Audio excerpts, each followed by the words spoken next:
So who knows what this is? This is the Freedom from Religion Foundation's Emperor Has No Clothes Award. Daniel Dennett was a recipient of it some years ago. It's based on the Hans Christian Andersen story, you know, about the young boy who said, he has nothing on, the emperor has no clothes. We're going to give this award tonight to Lawrence Krauss. A first award was given back in 1999 to the physicist Steven Weinberg. He was the first one to receive it. Other recipients include Ron Reagan, Ursula K. Le Guin, the science fiction writer, Daniel C. Dennett, of course, Christopher Hitchens, who came to Madison to receive it, Julia Sweeney, Charles Strauss, the Broadway composer who wrote Annie and Bye Bye Birdie, who's still alive and still wanting to write more songs about atheism, Richard Dawkins, Donald C. Johanson, the discoverer of Lucy, Sean Carroll, the physicist. And last year, the award was given to the Nebraska Senator Ernie Chambers. He's an atheist in government who sued God, by the way. This award is given to public figures who make known their dissent from religion. Tonight, we're very honored to be able to present this statue to someone who embodies the award, an outspoken atheist. He happens to be an internationally known theoretical physicist, Professor Lawrence Krauss. His studies include the early universe, the nature of dark matter, general relativity, neutrino astrophysics. And by the way, Lawrence, this is made out of Higgs bosons. It's really heavy. He has investigated questions ranging from the nature of exploding stars to the origin of all the mass in the universe. He grew up in Toronto, received his undergrad in both mathematics and physics at Carleton, his PhD in physics from MIT. He joined the Harvard Society of Fellows at Yale faculty as an assistant and associate professor, and in '93 was named Ambrose Swayze Professor of Physics, Professor of Astronomy, and Chair of the Department of Physics at Case Western Reserve University. In 2008, Krauss became the foundation professor in the School of Earth and Space Exploration and Physics Department, and the inaugural director of the Origins Project at Arizona State University. This is an exciting national center for research and outreach on issues ranging from the origins of the universe to human origins, also origins of consciousness and culture. The center hosted a symposium in 2009, which brought many of the well-known scientists and intellectuals in the world and attracted 5,000 people. Lawrence Krauss is author of more than 300 scientific publications.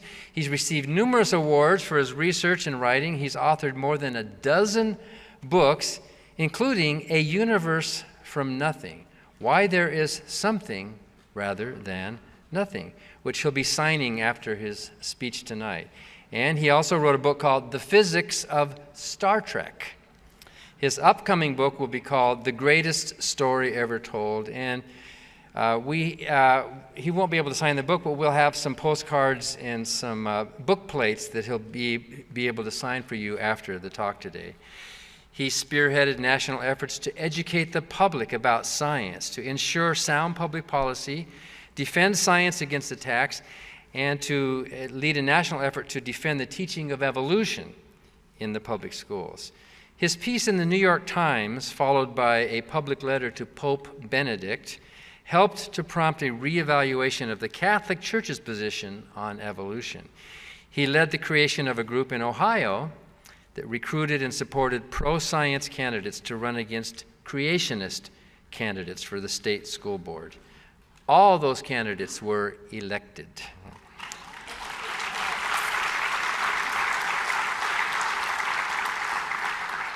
In 2007, Lawrence Krauss wrote the Wall Street Journal proposing a presidential debate on science. Wouldn't that be something? Which is now a call co-sponsored by the American Association for the Academy of Science and endorsed by 20 Nobel laureates and 12,000 scientists.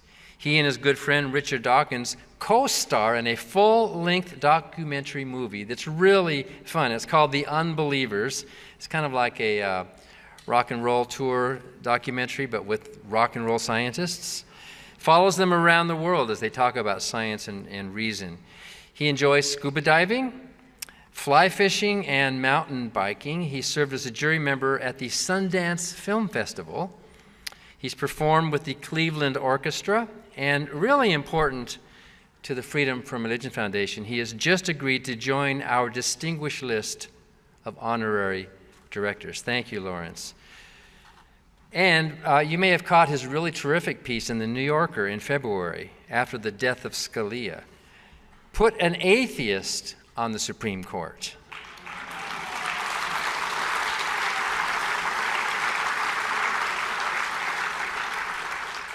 In that article, he wrote, "Our strange attitudes about atheism warp our politics and our laws. It's time to remove the stigma attached to atheism. One way to do that is by appointing an atheist to the Supreme Court. It would be a tribute to the secular principles upon which our country was founded." So Lawrence Krauss, where are you? Come up to receive the Emperor Has No Clothes Award. Here he is.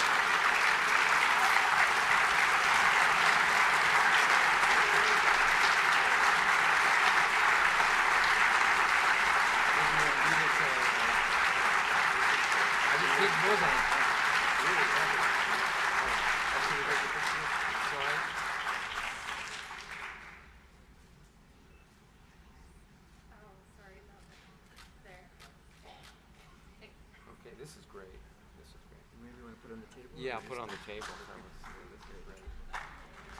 Good, thank you. Thank you.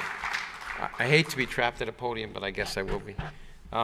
Thank you very much. This is a great, it's an amazing award, and I will put it proudly in my living room for all to see and be surprised about. It amazes me. When I get awards like this, I think of the group of people that have been awarded it before, and it's an amazing group of people.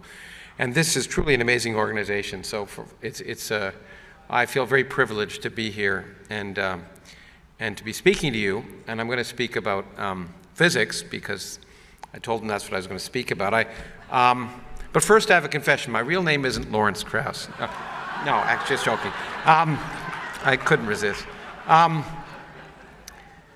Because my friend Dan is here, I retitled my talk to Applied Metaphysics, since he's a philosopher. What I want to do today is talk a little bit about, since this is freedom from religion, about an example of the way science treats problems that seem like they're not solvable or seem like they might be almost metaphysical or religious. And the way we treat them is we try and turn them into science. And I want to talk about this because it's an incredibly exciting discovery, and we'll see if this remote works from here. They promised me it would, but my bet is it won't. Oh, there we go. Okay. Good. Well, we'll see. I guess you have to stand at this damn thing. You don't have a lavalier, do you? Okay. I feel trapped if I can't move around. The great thing, people go to church, I guess, to escape from the real world. And the good thing about cosmology is that it gives us perspective too. We get embroiled in the petty problems of the world around us. And one of the great things about the field that I work in is that it points out that those problems are really irrelevant. And so I want to start. So it's the best of times today, but what I mean by that is that the Large Hadron Collider is turned on in Geneva, and it didn't create a black hole that destroyed the world. And but it's also the worst of times. And let's see. Oh no, let me just get past him.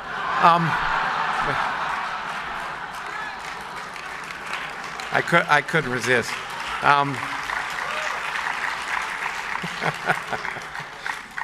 And we stare at. I just was staring at this guy earlier today because he just did something that I think will help ensure he loses the election. And if you haven't heard about it, you will. But you know, this is terrible times we live in. And so the great thing about cosmology is it has different pictures. And this is the picture I wanted to talk to you about today. First, this is a most recent Hubble Space Telescope deep field picture. It's called the multichromatic version of it. So it means all of the colors are real. And every spot in that picture, every dot that you can see is a galaxy, not a star. There are over 100 billion galaxies in the observable universe. And the small, faint blue galaxies, which I could point to if I were actually standing in front of that, are about 8 or 9 billion light years away. And that means that the light from those objects took 8 or 9 billion years to get to us. Now, that means that the light came well before the Earth and Sun formed, because the Earth and Sun are about 4.5 billion years old in most states. And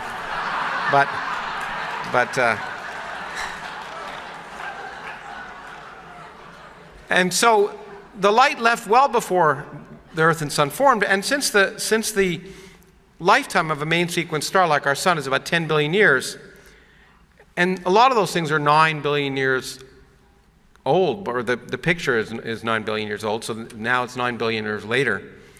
That means many of the stars in this image no longer are around. They've burned out. And any civilizations around those stars have burned out. Any civilizations that had awful presidential candidates have burned out. They're gone. No one's going to ever know about them and their history. And similarly, if the light from our Sun is captured by eventually another civilization that might go around a new star in one of those systems, it'll take a picture. You know, it may see us, but it'll see us 10 billion years from now. And by then, our Sun will be gone, and our civilization will be gone, and no one will care. Sure. It's over. And that's just the way it is. And therefore, it really doesn't matter all the garbage we have to deal with today, because this too shall pass, as I think it says in some book. But, yeah, oh, you have one of these. Oh, now I can be free. There you go. Oh, see? There we go. We can accommodate these things. Okay. So let's just put that right there. There we go. Right Okay, next to the and it works? atheist. Okay, excellent. This is my Exodus. Okay. Good. Are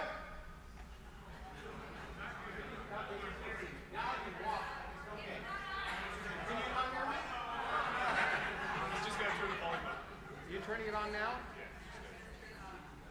Hold on. I may be back there. Am I on? Oh, there I am. Whoa, whoa, whoa, whoa. Okay. Good. Okay. No, it's okay. I'm fine. Thank you. Thank you. So let's see. Where was I? When you look at this image, the first thing that you may ask, although it won't be the first thing you'd ask, is where is this picture? Which direction in the universe is it? And the answer is it doesn't really matter, because every direction in the universe looks identical. There are the same number of galaxies out there as out here. Anywhere you look, they're the same number. Now, that may not seem strange, but it should seem strange to you, because if you think about it, that end of the universe is 13.8 billion years old, and that end of the universe, if I see light from almost that far, and I see light from almost that far, that means those two regions couldn't have communicated before today, because the light, no information could travel faster than light. And if they couldn't have communicated till today, how come that region knows to look exactly like that region? It's not God, okay? That's a real problem, and that problem, that metaphysical problem, was one that led to much of the research in physics that I now have been involved in. We think we have a solution of it. But to understand that, we have to think about the origins of the universe. Now, when we look at this picture, we're looking, well, sure, 9 billion light years away is pretty far, but the universe is 13.8 billion years old. And if we want to understand how the universe got the way it is, we want to look back to the beginning of time. Well, it turns out we can't look back to the beginning of time using light. If we do, this is as far back as we can get, this picture here. This is the cosmic microwave background radiation. We can't, it represents a wall in the universe, essentially. If I try and look outside this room, I can't look outside the wall because it's opaque. If I shine my laser beam at the wall, it can't get through, it bounces off. Well, if we look back in the early universe, earlier and earlier and earlier, the universe was hotter and hotter and hotter, and at a certain point, it was so hot that neutral matter couldn't exist. And electrons were stripped away from protons, and you formed a plasma. And that material is opaque. So if we try and look back to the beginning of time, we can't because between us and the beginning of time, the universe was opaque. We can only look back to the time, the moment the universe became transparent.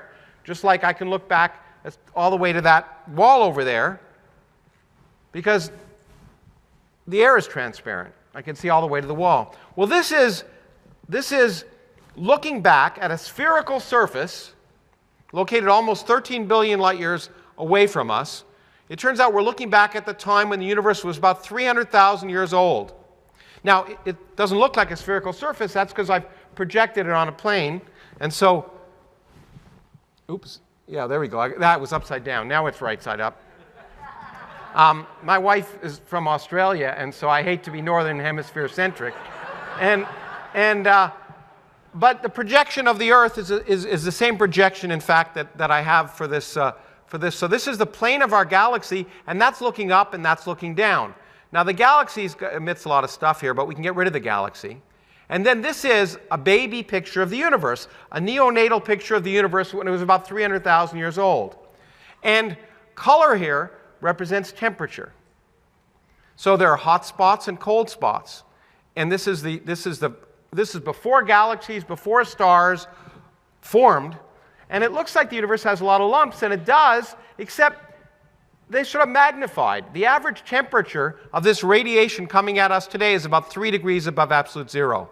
It was 3,000 degrees when it left at that surface, but the universe has expanded by a factor of 1,000 in that time, and it's cooled, and it's now 3 degrees. And it turns out the difference between the hot spots and the cold spots here is 1/100,000th of a degree. So this is actually incredibly smooth, far smoother than the surface of the Earth if you look at a map of the Earth. And that exacerbates the problem I told you about earlier. The galaxies may look the same everywhere, but why is the temperature of the universe the same absolutely everywhere? Because that region could never have communicated to that region. That's one question. The second thing is, where did the lumps come from? Because these lumps are important, because they're going to collapse to form all the stars and galaxies and everything you see in the visible universe. Well, it turns out we think we understand that too. The same thing solves both problems, it turns out. And it's really kind of amazing. It's unsung, but I'd like to sing it, although I won't sing it like we just heard. These come from quantum mechanics.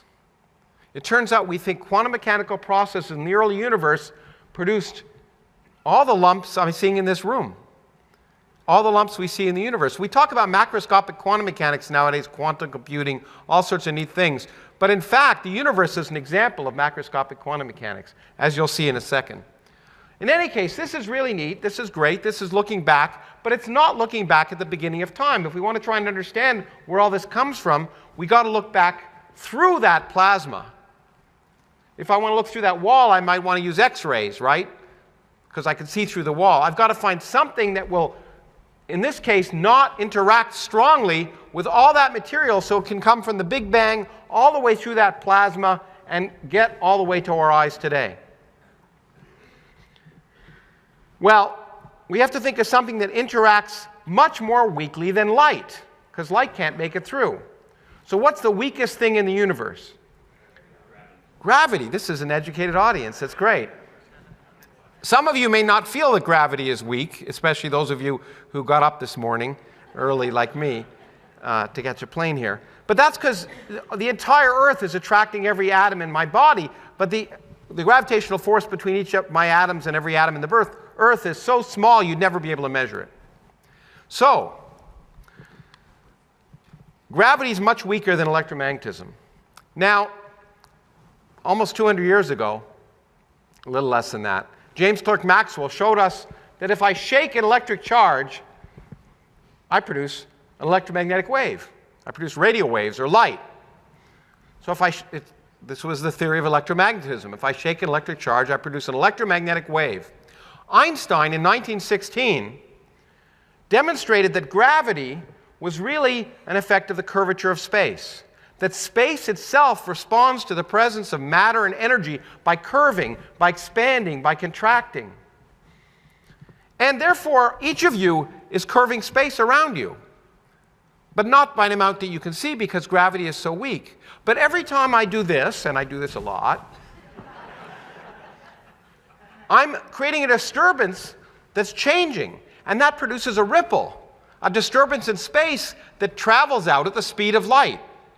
Not an electromagnetic wave, but a gravitational wave. And Einstein said in 1916, if gravity is what I think it is, then there must be gravitational waves. And every time I'm doing this, I'm producing a gravitational wave. Now, what happens when a gravitational wave goes through this room? There are a lot of them in this room right now. They're ripples in space, distortions in space. So when a gravitational wave comes through this room, the distance between those walls gets smaller, and the distance between the floor and the ceiling gets larger, and then it gets smaller, and that gets larger. And that's happening right now. Most of you, well, depending upon how much you drank before you came here, you don't experience that. And that's because gravity is so weak. It's so weak that we don't see this, but it's there. And if we could use gravitational waves, if we could measure them, it would give us a new window on the universe. So we've tried to measure gravitational waves. Let me show you what a gravitational wave would look like if it's, let's see if this works. I got to run over here now. Somewhere. There we go. Okay, it's just to hypnotize you. But if a gravitational wave was coming out from behind the screen, that's what the screen would be doing. It'd be getting smaller and larger in that direction and smaller and larger in that direction. And you know, this is a three-dimensional picture of it here, but three-dimensional images have no information, but they look pretty. Okay, so that's what a gravitational wave in space looks like. And people decided maybe we can try and detect these. So we built the largest gravitational wave detector in the world. And here it is. There are two of them, actually. This is in Hanford, Washington. There's an identical setup in Livingston, Louisiana. This is called the LIGO detector, the Laser Interferometric Gravitational Wave Observatory, but that doesn't matter. And what it is two perpendicular arms, each 4 kilometers long. And they're identical ones, as I say, in those two places. Now, if a gravitational wave comes down from above, what happens? This arm will get a little bit shorter, and that arm will get a little bit longer. And then this one will get a little bit shorter, and that one will get a little bit longer. So all we have to do is measure the length of those two arms and see if one gets shorter than the other. Easy. Okay. But this is the reason I'm not an experimental physicist. Because we can calculate. The more energetic, the greater the mass, the more violent the mass is moving, the bigger the gravitational wave amplitude. So when I do this, there's not much of a gravitational wave. But if I take two massive black holes, solar mass black holes in our galaxy or a nearby galaxy, and they collide together, now that's going to produce gravitational waves. So we can ask, even in that most, if you get your hand up? Oh, okay, I'll answer questions afterwards. How does that sound? Okay, good though, that's good. I'm glad you already have questions. Okay, so if two massive black holes collide in our galaxy, the most extreme kind of generator of gravitational waves, what would happen here? We can calculate what would happen. If two black holes of solar mass size in our galaxy or a nearby galaxy collided, then the length of this arm, 4 kilometers long, would change compared to the length of that arm, 4 kilometers long. So this 4-kilometer arm would change by an amount equal to 1/1000th the size of a proton. And that's why I'm not an experimental physicist, because I never believed this would be possible to do. And, oops, I'll go back. Here we go. And it is amazing that it can be done, and we've been able to do it. And by we, I mean not me. But if you think about it, it's just remarkable because the way it works, as I'll show in a second, is we send 2 laser beams down here, and we basically measure the time it takes for those 2 laser beams to go those 2 different directions. We compare them in a very special way. But just the vibrations of the mirror, the quantum mechanical vibrations of the mirror are a lot bigger than the effect you're looking for. So we have to use really fancy new kind of techniques, optical techniques, to overcome that quantum mechanical vibration. If a truck hits a pothole over there, it will produce an effect far bigger than the effect they're looking for, which is why there are 2 of them, because there's lots of noise happening here. But you see, if a gravitational wave comes by here, it takes about 10 milliseconds to get from Hanford, Washington to Livingston, Louisiana. So if you look at those 2 detectors that have a lot of noise, but if you look at them 10 milliseconds apart and one has exactly the same kind of noise as the other, then maybe you're on to something. And so the way we do it is this a little video, which I guess I'll click to make happen. Maybe I'll click to make happen. There we go. So we take a laser beam, we split it at the mirror, and what happens is, it turns out, as you'll see, we can interfere those 2 laser beams with each other because they're waves. So we send this wave out, we split it, and we set up the 2 interferometers so that, in fact, when this wave bounces back, it comes back to this original mirror, and it's exactly out of phase with this wave.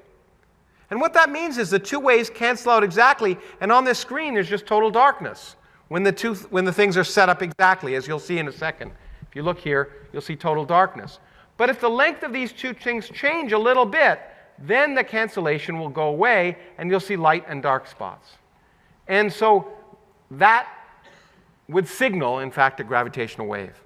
Now, this detector was built over the 1990s, and in 2000 it was first built, but it didn't have quite the sensitivity we thought you'd need. You could only detect a change in length equal to 1/100th the size of a proton. We thought maybe we'd be lucky. We weren't lucky, so it got upgraded. It got upgraded, and then in 2015, it achieved a sensitivity of 1/1000th the size of a proton. We thought, okay. And so they were going to turn it on and do an engineering run, which is what you do with big new machines. You don't do the science. You just turn it on and tweak the knobs and get it all working. And Ray Weiss, who was the director of this, said, don't take any data because we're just doing an engineering run. But of course, they didn't listen to him. And they turned it on, and 1 hour later, they got a signal that we've been waiting for since Einstein. And in fact, a signal that came from an event that happened 1.3 billion years ago. Here is a gold-plated event of gravitational wave. This is the signal in Hanford, Washington. This is the signal in Louisiana. And now, it may not look like much. It's just a little squiggle. But 2 things I want to point out. This discovery could not have been made before this last year, because we didn't have the technology, the quantum technology, the optical technology, to build devices that were sensitive enough to this. That's the first part. But the second part is, when you see something like this, it only means something if you can compare it to something you can predict. Because if you can't predict it in science, it's no good. Science is not a story like religion. It makes predictions. And if it can't make predictions, it doesn't matter. So in order to be able to make the prediction, it meant we had to be able to calculate what would happen when 2 massive black holes collided. And that is incredibly complex because the gravity is very strong. We've never witnessed gravity that strong before. And we needed supercomputers and new mathematical techniques. And those supercomputers didn't exist 10 years ago either. Everything came together. So the earliest we could have detected these gravitational waves was September 14th, 2015. And that's exactly when we saw it. And what you can see, if you can see it it's hard to see, is there's the data, which is a little noisy, and then there's a curve here, and that's the predicted signal if 2 black holes collide, and you'll see what they look like in a second. So that's the signal that you expect and the signal you'll see, and you see they're virtually identical. More importantly, this is the signal in Livingston, Louisiana, exactly 10 milliseconds after that signal was observed in Hanford, Washington. You put the 2 on top of one another, and they are identical. And so what they discovered by doing this amazing technology that no science fiction writer would ever suggest you could do, is an event that is equally interesting. So this is the event that they saw. This is an artist's rendering, by the way, not the real thing. These are two black holes located 1.3 billion light years away. They actually distort, if we could see them, they distort the space behind them because they curve space around them, and you'll see that happen. And they will collide, in fact, and this black hole is 35 times the mass of the sun, and this one is 29 times the mass of the sun. Remember that. 35 and 29. And they will collide, and I'll run this thing. It turns out they're orbiting one another, and you see how space is distorted behind them because the gravitational field is so strong. What's amazing is this 35 solar mass black hole and this 29 solar mass black hole are orbiting each other 200 times a second. Not once a year, like the Earth orbits the sun, but 200 times a second. And in 0.2 of a second, in the final hurrah, they will finally collide. And you see how they shake space? That's the gravitational wave emission. Now, if that didn't amaze you, I'm going to prepare your minds even better. So the sun burns 100 billion hydrogen bombs every second. That produces the light of the sun. And it'll last about 10 billion years. And during that 10 billion year period of burning 100 billion hydrogen bombs every second, it will turn 1% of its mass into radiation. So for 10 billion years, 100 billion hydrogen bombs every second, 1% of the mass of the sun will turn into radiation. Okay. Now, remember I told you it was a black hole of 35 times the mass of the sun and a black hole of 29 times the mass of the sun. Now, I'm going to turn to my friend Dan Dennett here. Sorry, Dan, I'm going to put you on the spot. I didn't prepare you for this. But you're a learned man, so I know I can trust you on this. So we got a 35 solar mass black hole and a 29 solar mass black hole, okay? What do you think the mass of the black hole that is the sum of those two? That's 30, actually it's 36 and 29. Sorry, 36 and 29. 65. Very good. Most people would not be willing to say that in public. 65. There's an intelligent man. Wrong.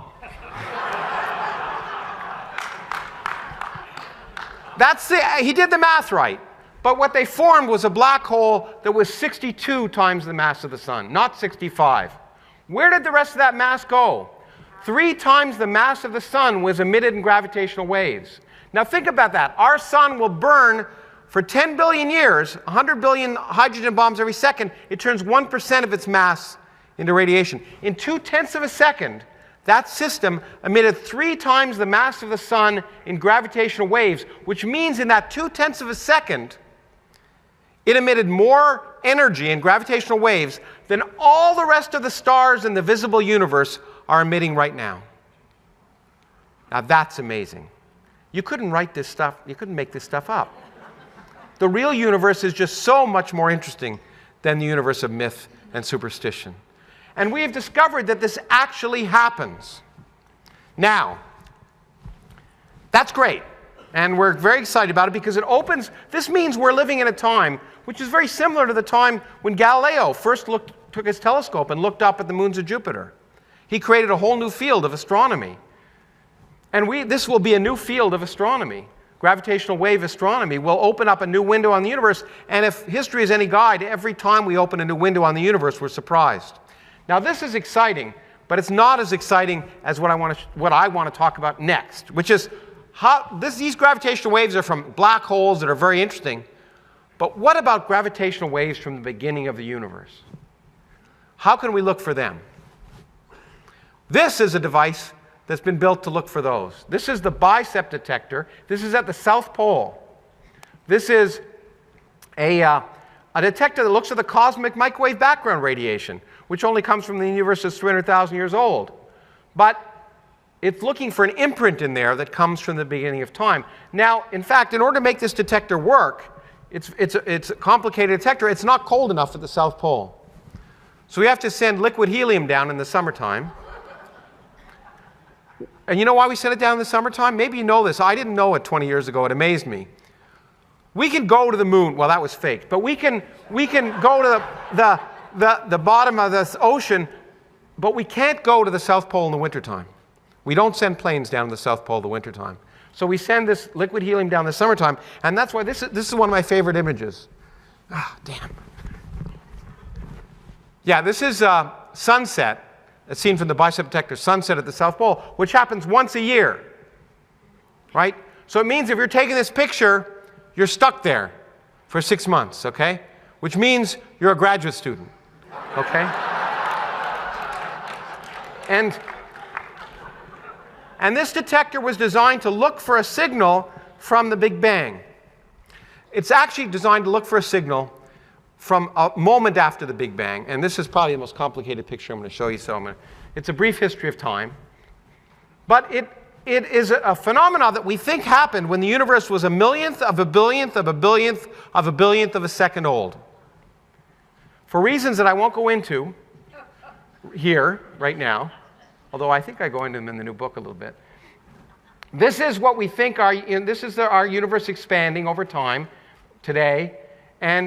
But we think at a very early moment, when the universe was a millionth of a billionth of a billionth of a billionth of a second old, our universe expanded rapidly, incredibly rapidly, increasing in volume by a factor of 10 to the 90th in a millionth of a billionth of a billionth of a billionth of a second.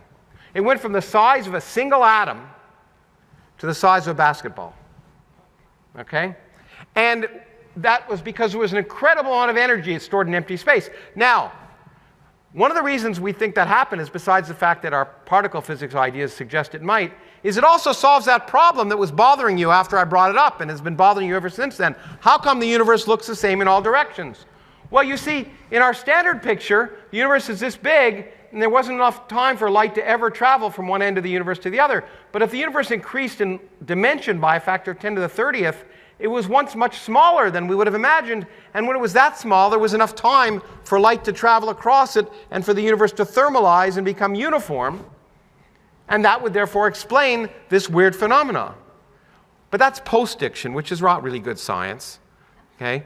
But you could also make a prediction. And one is that because the universe was the size of an atom at this point, quantum mechanics is very important. And quantum mechanical fluctuations, when the universe puffs up, will get frozen in, and they'll end up looking like small density fluctuations, like the density fluctuations we see in the microwave background. And if you ask, what would they look like if inflation happened? It turns out they look exactly like the ones we see in the cosmic microwave background, which you might say is proof that inflation happened. It's not. Because to be honest, if they'd looked different, inflation could have explained that too. And now, if something can't be falsified, it's not particularly useful. Like God, okay? And so we have to look for something else that would be unambiguous evidence that inflation happened. Well, when you puff up a universe by a factor of 10 to the 90th, when all the mass in the universe gets puffed up by a factor of 10 to the 90th in size, now that's going to generate gravitational waves. And the unambiguous prediction is that during inflation, gravitational waves of all frequencies are generated. And we can look for them, we think. And here's a picture which is unintelligible, but it's from a Scientific American article of mine, and I spent about 10 hours with the artist, so you have to suffer through it. Here's looking back in time. Here's the Hubble Space Telescope picture I showed you, and then go back in time to when the universe was 300,000 years old. There's the cosmic microwave background picture. You go all the way back in time to inflation. Boom, right there. And inflation generates all these fluctuations and gravitational waves, and what happens? Well, let's say the universe is 1 second old. There are gravitational waves of a period, 1 second, that have been generated. But they don't start to oscillate until the universe is old enough for them to start oscillating. Because when it's half a second old, they haven't had time to oscillate.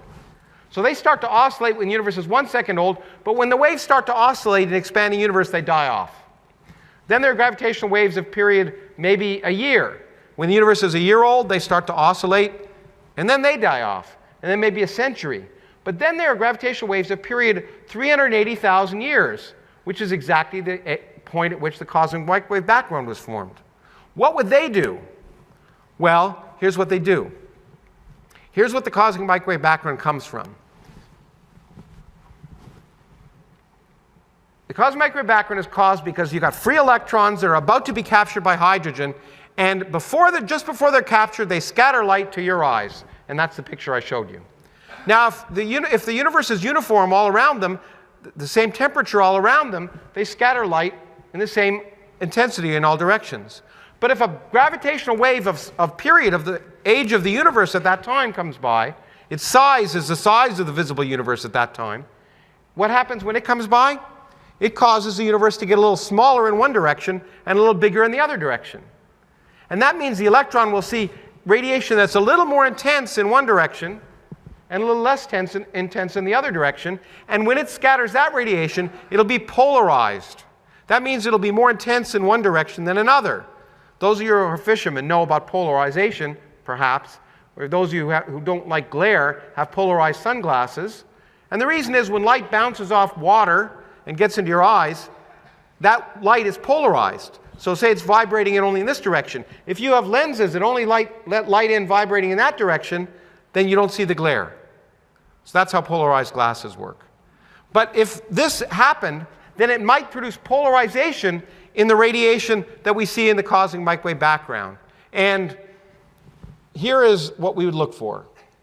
Here's a picture of the cosmic microwave background, and there's random polarization if there's no gravitational waves. If I give gravitational waves, what it'll look like? Exactly the same. It's just damn hard to find it. You really can't, it takes an incredible amount of work. But in February, 3 years ago, the BICEP detector was looking for that polarization, and they said, here's this kind of signal we would expect to see if inflation happened. A signal, actually, that I'm happy to say I predicted about 20 years earlier. But it produces this kind of snake-like polarization pattern. That's what they predicted. In February of 2013, I think, they produced this image. And it shook the world. Because if this were true, this would be perhaps the most important image in the history of science. Because it would be the first detection of gravitational waves. It would have happened before LIGO. But this would be a signal from the very beginning of time. These would be gravitational waves generated when the universe was a millionth of a billionth of a billionth of a billionth of a second old, and they'd allow us to test our ideas about the origin of the universe. You notice I said if it's true. Because we just don't know. Because when these experimenters did this, they were very excited. Here's another way of presenting their data that doesn't really matter what it is. It turns out it's called a multiple expansion. It doesn't really matter. But there's the data. And there's the prediction from inflation. You see it looks great. What are all these lines? That's noise from our galaxy. Our galaxy has dust in it. And the dust can be polarized, and it can produce a signal too. But they argued that the dust was much smaller. And therefore, they discovered something, and therefore, they deserved the Nobel Prize.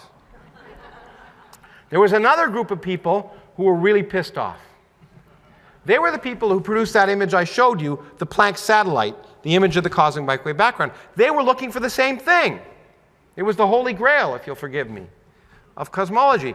But they got very happy because they could actually measure dust in our galaxy. And because they could see over the entire sky. And when they looked at the dust, they couldn't look at exactly the same region that the BICEP people did. But they said, you know what? There's enough dust that dust could produce a signal. This is that up there is the one they see there. The dust in our galaxy could produce a signal that's the same magnitude as what the other guys saw. So they were excited because it meant these guys were wrong. Now, I want to present this. The reason I wanted to present this to you today is because it's the difference between science and religion. Because these guys hated these guys. And these guys wanted those guys to be wrong, and those guys wanted these guys to be wrong. So what did they do? Did they cut each other's heads off? No. They said, let's do a joint analysis. Because they didn't care who was right. They just wanted to know, well, what was right? Okay? They didn't care in the end. They knew that one of them was wrong. Maybe they were both wrong. But all they wanted to find out was what the answer was. And to me, therefore, even though many people say, oh, it's unfortunate that maybe this experiment was wrong, to me, it's one of the great examples of the history of science. Because it shows how science works. So they got together And they came up with a joint analysis, and it looks like this. Don't worry, we're almost at the end, everybody. Okay, this was the original signal. It was some number, the number R, or if you're a pirate, R. And if it was non-zero, then there are gravitational waves from the beginning of time. And you can see the original analysis, this was what's called a likelihood function. The highest probability was by far non-zero. Well, when you included dust, it changed. And the upper curve is the change. So I hope I went back one. Here's the upper curve. So this is the new analysis. Now you see, it still peaked at non-zero. So why are we saying we discovered gravitational waves? Because this is physics, not medicine. I'll explain that in a second. This is a probability function. And the highest probability is indeed non-zero R. But you can ask, what's the probability that R is actually zero and this is all noise? It's about 8%. So the likelihood that R is not zero is 92%. If that were epidemiology, that would be a Nobel Prize. Because their studies have like 3 people in them. But this is physics. And if you're going to make an extraordinary claim, as Carl Sagan and others would have said, you've got to have extraordinary evidence. And 92% just doesn't cut it. You need 99.9995% confidence before we can say we made a discovery. That's what we needed before we claimed we discovered the Higgs. And so if you actually look at their joint paper, which everyone says implies that gravitational waves haven't been seen, it really says exactly what I told you. There's an 8% chance that they're not there. And for physicists, that means there's no evidence that they're there. Because the other thing about science that's really important is we try and prove ourselves wrong as much as we try and prove ourselves right. And only after we've convinced ourselves, after trying to prove ourselves wrong a lot, that we're not wrong do we claim we're right. And this just isn't good enough.